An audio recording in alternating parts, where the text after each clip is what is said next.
नमस्कार, मैं विनोद कुमार। आज बात करेंगे भारत और इंग्लैंड के बीच खेली जा रही टेस्ट मैच सीरीज की, जिसके पहले ही मैच में भारत को 5 विकेट से करारी शिकस्त देखने को मिली। क्या थे इस मैच की हार के 5 बड़े कारण, जिन पर हम विस्तृत रूप से चर्चा करेंगे और जिनकी वजह से भारत को हार का सामना करना पड़ा। ऐसे इन 5 प्रमुख कारणों के रूप में जानने से पहले हम आइए शुरू करते हैं इस वार्ता को, जिसमें आप जानते हैं कि शुभमन गिल की कप्तानी में पहली बार भारतीय युवा टीम इंग्लैंड के दौरे पर गई थी और बहुत ही कम उम्मीदें थी कि भारतीय टीम इंग्लैंड की इस बेसबॉल शैली में क्रिकेट खेलने वाली टीम को कोई चुनौती भी दे पाएगी।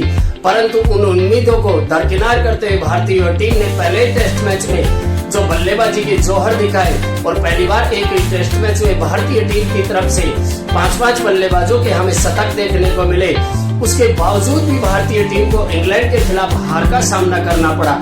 ऐसे क्या वे 5 कारण थे जिनकी वजह से भारतीय टीम को हार देखने को मिली, जबकि यह मैच लगभग जीता जा सकता था बड़ी ही आसानी के साथ।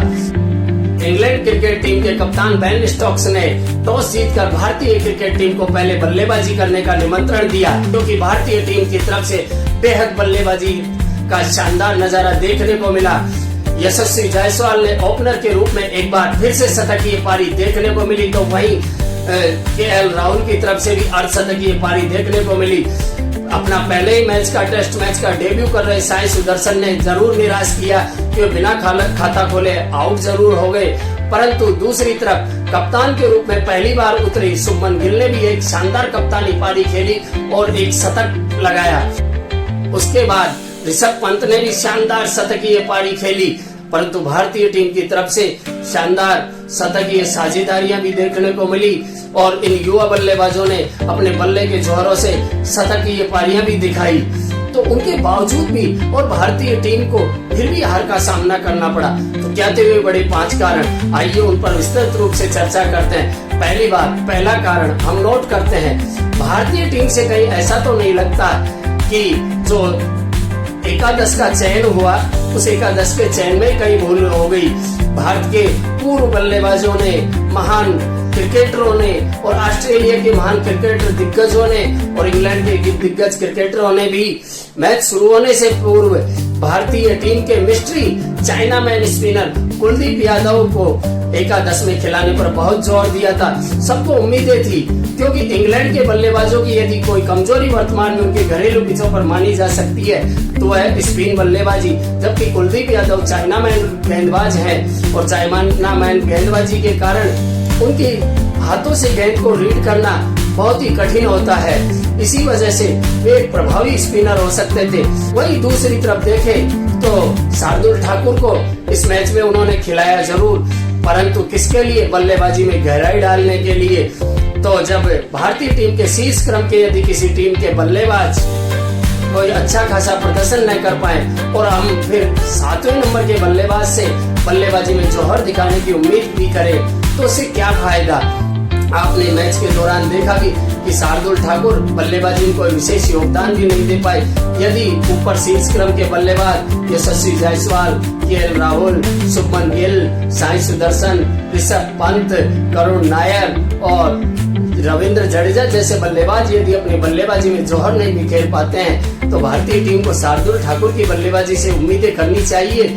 उसकी बजाय एक स्पेशलिस्ट गेंदबाज को मौका जरूर देना चाहिए था। उसके बाद आइए बात करते हैं दूसरी तरफ, दूसरी बड़ी गलती क्या की भारतीय टीम ने।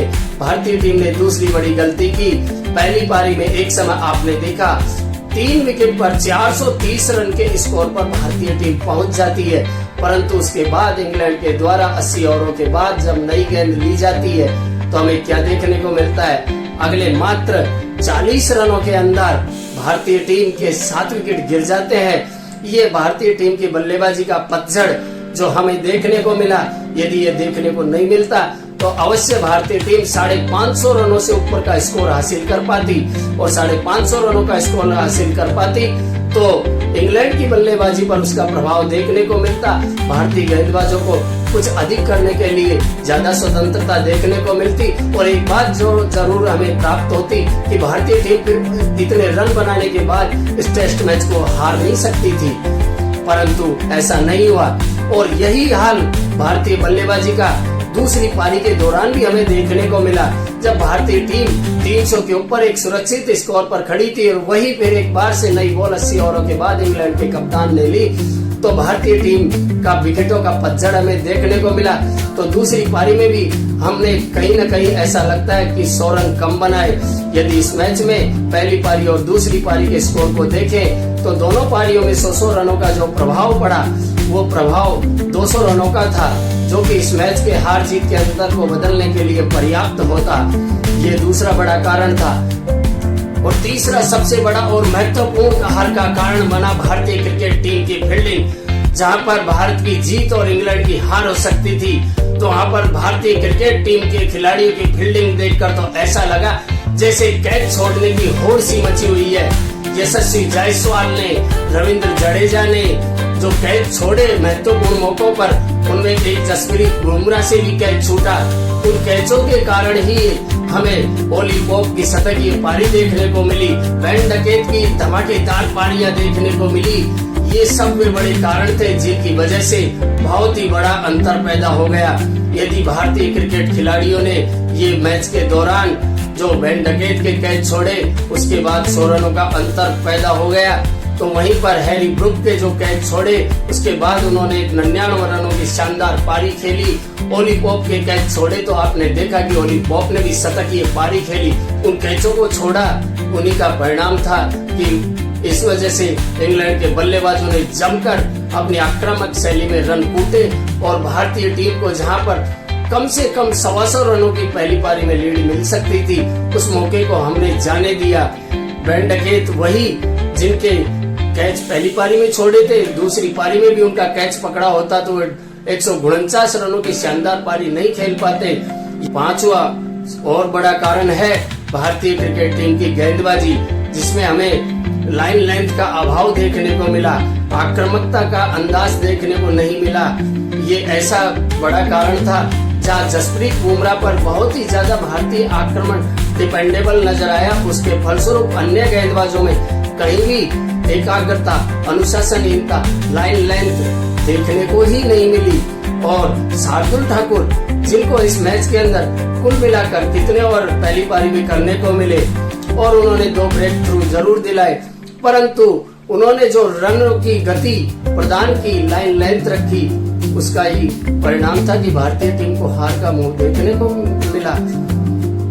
2 गेंद लाइन लेंथ पे सही डालते थे तो तीसरी गेंद या तो ज्यादा ही शॉर्ट पिच थी या ऑफ स्टंप के बहुत ही ज्यादा बाहर जाती थी या लेग स्टंप पर डाल दी जाती थी और इंग्लैंड के बल्लेबाज उन पर आसानी से बाउंड्री के पार भेजकर रनों की बारिश कर रहे थे।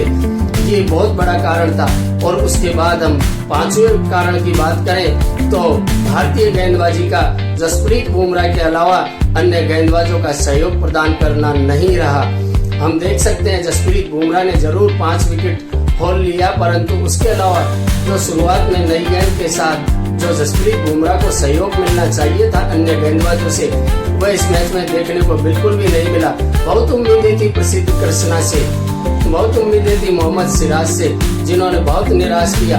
शार्दुल ठाकुर की तो बात ही क्या करे, और रविंद्र जडेजा, उनका भी कोई खास प्रभाव नजर नहीं आया। बस रन रेट को उन्होंने थामने की जरूर कोशिश की। इसी वजह से जो हमें मुख्य प्रभाव देखने को मिला, शायद शार्दुल ठाकुर की जगह अर्शदीप जैसा गेंदबाज होता, जिसकी गेंदों की लाइन लेंथ थोड़ी आगे की तरफ होती है और ज्यादा स्विंग हासिल तभी होती है जब लाइन लेंथ गेंद की थोड़ी आगे की तरफ बल्लेबाजों की तरफ हो, तब कुछ हो सकता था कि ज्यादा बेहतरीन इस्तेमाल होता और जसप्रीत बुमराह की गेंदबाजी पर इतना लोड भी नहीं पड़ता।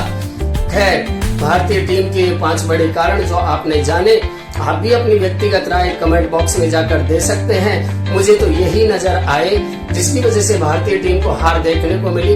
हालांकि मैं इतना जरूर कहूंगा कि यह भारतीय युवा टीम है। शुभमन गिल पहली बार कप्तान बने हैं। उनकी कप्तानी में इंग्लैंड में 5 बल्लेबाजों ने पहली बार शतक लगाए। हालांकि प्रदर्शन भारतीय बल्लेबाजों का बेहतरीन रहा। उछल्ले बल्लेबाजों ने और मिडिल लोअर क्रम ने हमें निराश जरूर किया, परंतु हमें उम्मीद है कि आने वाले टेस्ट मैचों के अंदर भारतीय टीम इस प्रकार की गलती नहीं दोहराएगी और एकादश के अंदर उचित गेंदबाजों के रूप में कुलदीप यादव को मुख्य रूप से और अर्शदीप सिंह पर भी जरूर फोकस करेगी। वैसे बल्लेबाजी में बात करना चाहूंगा साई सुदर्शन, जिनका डेब्यू मैच था और 8 साल के बाद करुण नायर वापसी कर रहे थे। जरूर पहली पारी में बिना खाता खोले आउट जरूर हुए, दूसरी पारी में भी थोड़ा नर्वस दिखाई दिए। हालांकि 30 रन की पारी खेल ली और जमने की पिच पर कोशिश भी करते नजर आए साई सुदर्शन, परंतु उनको आगे भी मौके मिलने चाहिए, क्योंकि हम निरंतरता देखेंगे कि घरेलू क्रिकेट में उन्होंने वास्तव में बहुत ही अच्छा प्रदर्शन किया। करुण नायर पहले भी इंग्लैंड में 13 शतक लगा चुके हैं और एक ही मैच के आधार पर, इन बल्लेबाजी के प्रदर्शन के आधार पर इनको हम बाहर नहीं कर सकते। इनको अवश्य मौका दिया जाना चाहिए। यदि कोई हमारी सबसे कमजोर कड़ी नजर आई तो वो थी हमारी गेंदबाजी। मैं विनोद कुमार फिर आपके लिए लेकर आऊंगा एक अच्छा सा कंटेंट। आप अपनी राय जरूर रखें, लाइक जरूर करें, शेयर जरूर करें।